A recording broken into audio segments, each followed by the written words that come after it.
Miaraba tompoko ary faly miaraba antsika rehetra nahatratra ny taona vaovao 2024 ary mbampiraritso ho antsika tsirairay avy.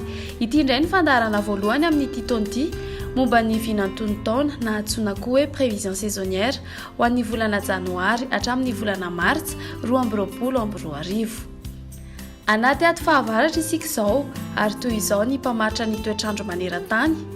Momba ny fiafanan'ny ranomasimbe Pasifika manodidina ny fehintany dia mbola angatsika mihoatra tokony ho izy ny ilany atsinanana. Ho an'ny ranomasimbe Indiana kosa dia vinavinaina hitovitovy amin'ny tokony ho izy ny fiafanan'ny ranomasina.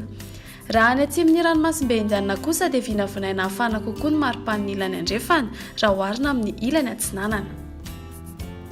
Hojerentsika manaraka eto ny mety ho vinavinan'ny tany rotsakorana sy ny maripana ho an'ny 3 volana janoary, febroary, martsa ary ny volana janoary manokana. Raha ny tany rotsakorana mandritra ny 3 volana ho avy dia hisitraka orana saika manerana ny nosy, indrindra ny atsimon'ny nosy izay ahitana ny tapany atsimon'ny atsimo andrefana, androy ary ny ilany avaratra andrefan'ny faritra anosy izay ho betsabetsaka kokoa mihoatra ny tokony ho izy. Ny tapany avaratry ny faritra laotra mangory sy atsinanana ary ny faritra nalanjorofo dia manodidina na hena kokoa noho ny tokony ho izy.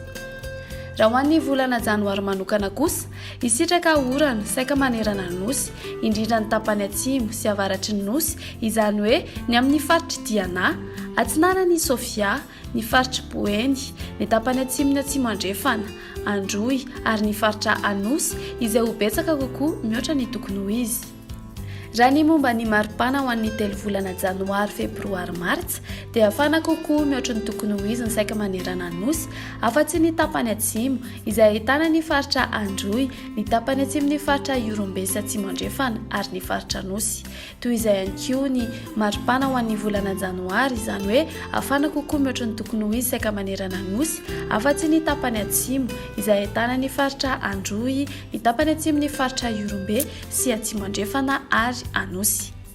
Toy izay tompoko lasy tompoko vavy no azona rosantsika ary manome fotoananareo afaka iray volana toy izao indray mamerina hatrany ny firaritso lavitry ny aretina ary ho taona azina ho antsika rehetra ity taona ity. Veloma tompoko.